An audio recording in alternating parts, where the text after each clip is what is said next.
अस्त व्यस्त थे।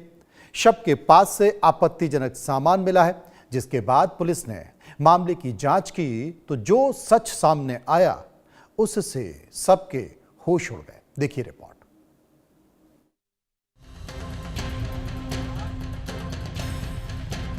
अर्धनग्न अवस्था में महिला की लाश, प्रेमी ने उतारा मौत के घाट। पति को छोड़ भागने का प्लान, शादी की जिद ने ले ली जान।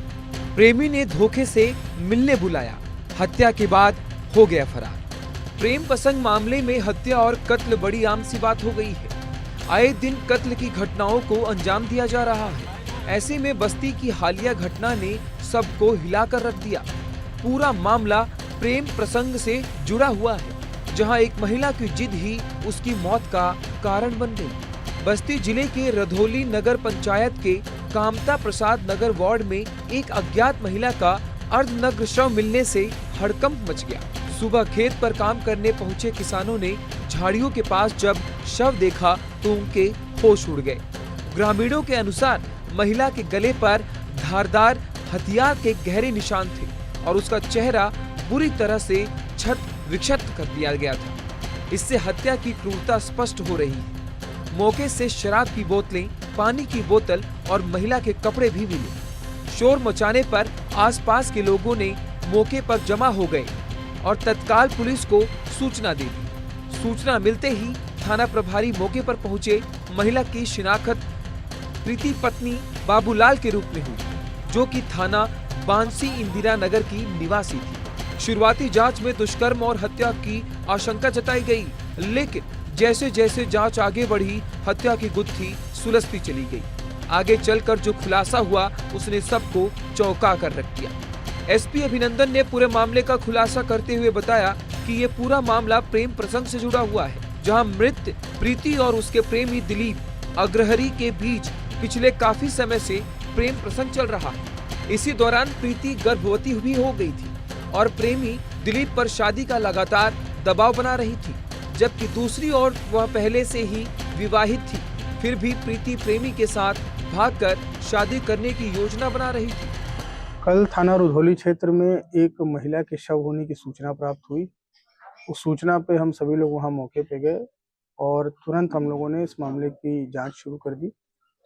इसमें महिला की पहचान हुई और वो सिद्धार्थ नगर की रहने वाली निकली। इसके बाद इनके परिवारजनों से संपर्क हुआ, वो लोग भी आए और तब इस पूरी बात को जब हम लोगों की टीमें इस पे काम करना शुरू की तो हम लोगों को पता चला कि इस महिला के भी, जो मृतक महिला है, उनके संबंध एक व्यक्ति से थे, दिलीप अग्रहरी, जो कि बांसी थाना क्षेत्र जनपद सिद्धार्थनगर का रहने वाला है। उससे इनके संबंध थे और संभवतः उनके बीच में संबंधों के कोर्स में ये प्रेग्नेंट भी हुई और उसके बाद ये फाइनली इन लोगों की भागने की प्लानिंग बन रही थी। ये महिला लगातार दबाव बना रही थी अभियुक्त पे कि उनको उनके साथ जाना है।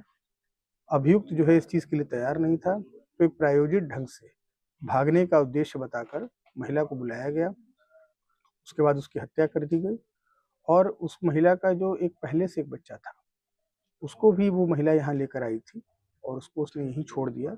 इसको बाद में पुलिस ने जब सूचना प्राप्त हुई तो उसको हम लोगों ने देखा, उसका उचित मेडिकल ट्रीटमेंट करवाया और उसकी कुशलता हम लोगों ने सुनिश्चित की। जो एसपी ने आगे बताया कि एक दिन पहले ही प्रीति का छोटा भाई लावारिश अवस्था में घूमता मिला, जिसे पुलिस ने सुरक्षित कर लिया। जांच में यह भी सामने आया कि प्रीति और बच्चा बस से उतरते हुए सीसीटीवी कैमरे में कैद हुए थे। उन्होंने बताया कि शादी के दबाव और विवाद से परेशान आरोपी दिलीप ने प्रीति को धोखे से खेत में बुलाया और पहले से तय साजिश के तहत उसने धारदार हथियार से प्रीति की हत्या कर दी और मौके से फरार हो गया। अभियुक्त है दिलीप अग्रहरी, उसको बहुत ही तत्परता से लग के हम लोगों ने गिरफ्तार कर लिया है। पूरी घटना के संबंध में हम लोगों के पास महत्वपूर्ण सीसीटीवी फुटेजेस हैं, सर्विलांस पे जो चीजें निकली हैं वो पूरी तरह साबित करती हैं और स्वतः जो अभियुक्त ने बताया है पूरी कहानी, उसके आधार पे अभियुक्त को गिरफ्तार करके माननीय न्यायालय के समक्ष उसको प्रस्तुत किया जा रहा है। इस तरह से उसको प्रायोजित किया गया था कि ऐसा लगे कि किसी तीसरे व्यक्ति ने ऐसा किया है और इसके साथ कोई दुष्कर्म हुआ है, जबकि ऐसी कोई बात नहीं थी। ये संबंधों में डिस्परेशन में किया हुआ ये है ताकि उस महिला से जो अभियुक्त है उसको शादी न करनी पड़े। बच्ची भी सर हत्या कैसे की गई थी? धारदार हथियार से की गई थी और उसके शरीर पे, गर्दन पे और कई जगह पे वार किए गए थे। वो हथियार भी हम लोगों ने बरामद किया। इसके बाद पुलिस ने इस मामले को गंभीरता से लेते हुए जांच तेज कर दी है और सीसीटीवी फुटेज, सर्विलांस और तकनीकी साक्ष्यों के आधार पर दिलीप अग्रहर को गिरफ्तार कर लिया गया। इसके साथ ही आरोपी से हत्या में प्रयुक्त